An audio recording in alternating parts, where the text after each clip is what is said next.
Hey mamas, welcome back to The Balanced Mom.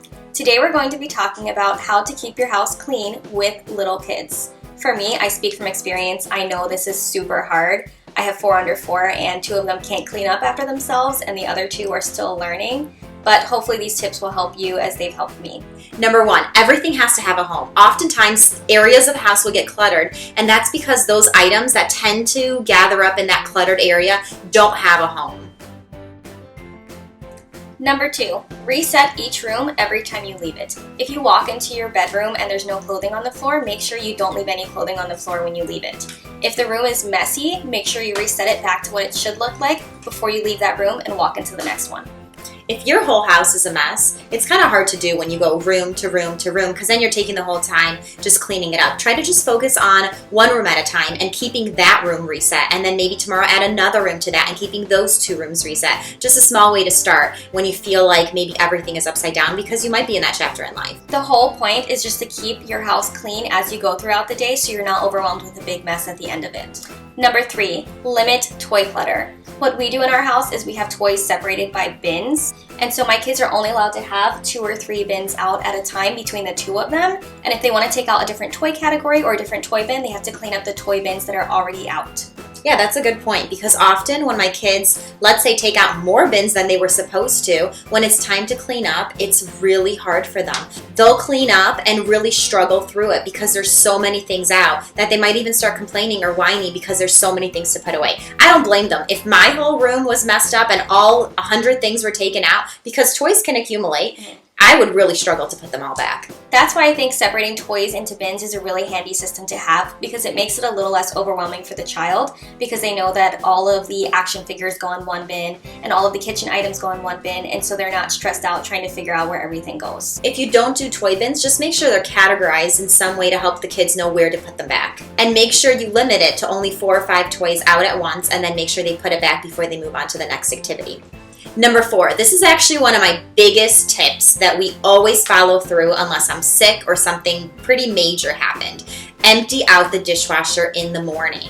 It really helps for everyone to be able to take their plates and load them straight into the dishwasher, and it keeps your sink empty and just one less thing to do when night comes and when evening comes. You don't have to load them all in the dishwasher because they're already there. And when you're tired at the end of the day and you just don't have the energy to load 1,000 dishes into the dishwasher, this helps because it doesn't accumulate, and then the next morning you're waking up to even more piles of dishes. Number 5, bring your dishes to the sink and load them into the dishwasher as soon as you're finished eating. Encourage your children to do the same. My 2 and 3-year-olds already know that when they're finished eating, they take their plates and they load them straight into the sink so I can wipe them down and put them into the dishwasher. If your kids are older, they can probably clean their own dishes and load them into the dishwasher themselves. Or you just don't clean them and put them straight into the dishwasher. We basically teach them how to clean a plate so that it's ready for the dishwasher. And along with that, also make sure that you're wiping down the table and the counters that you use to prepare lunch or to eat lunch on right after you use it so that it doesn't stay dirty for the rest of the day. It's like a quick clean as you go, just trying to maintain things. And again, it just helps you to not feel overwhelmed because your messes just aren't accumulating throughout the house throughout the day. Number 6, find a system that works for your family to motivate the kids to keep things clean. So for example, we do a 40 and under, which is a tally mark system, and I basically just walk around, and if I find something that's out of place, I go, that's 1.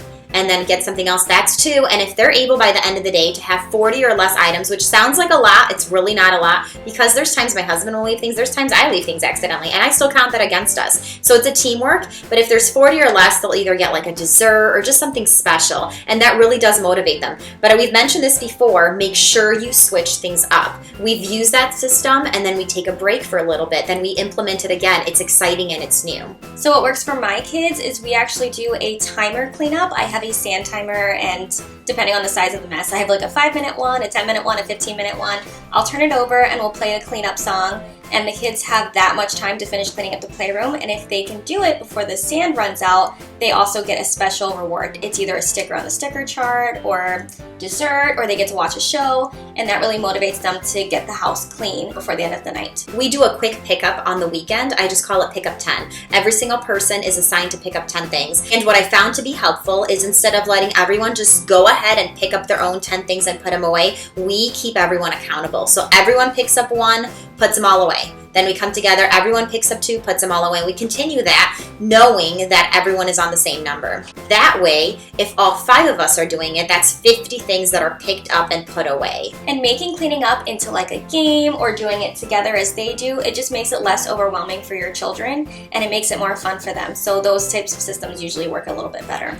Number 7, toy jail. Whatever is left out goes in this toy jail and they have to do a chore to earn it back. Sometimes they honestly don't even remember that something is in the toy jail. And if that's the case, there are times that I donate it. If a month passes by and nobody cared to work to earn their toy back, then it's gone. It's obviously not important enough. But I will be honest, that's usually really small things that they really don't care about. Number 8, have designated play spaces in your house. The whole house is not a playroom, and if it is for you, it's going to get old really, really fast and really overwhelming. Our kids have a designated playroom. They're not allowed to bring toys into bedrooms or into the living room, and that helps to contain the mess. If you don't have a designated playroom, just make sure that your whole house doesn't become that. You can have an area in your living room or an area, maybe a corner of the house where they can play, and keep it contained to that. We allow the kids to bring it from the area out, but they have to put it back. So they're not allowed to stretch all their toys all through the house. Number 9,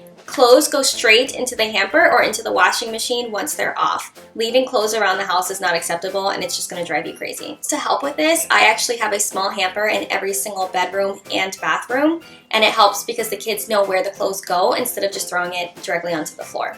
Which actually leads to number 10, make sure you have inspection time. So after morning routine, tell them that you're doing inspection time. Go see that there's no clothes on the floor. Go check that their beds are made. Okay, mamas, do you have any tips for us on how you keep your house clean with little ones? If you do, please feel free to drop them down in the comments below. And don't forget to like and subscribe. Thanks for watching. See ya!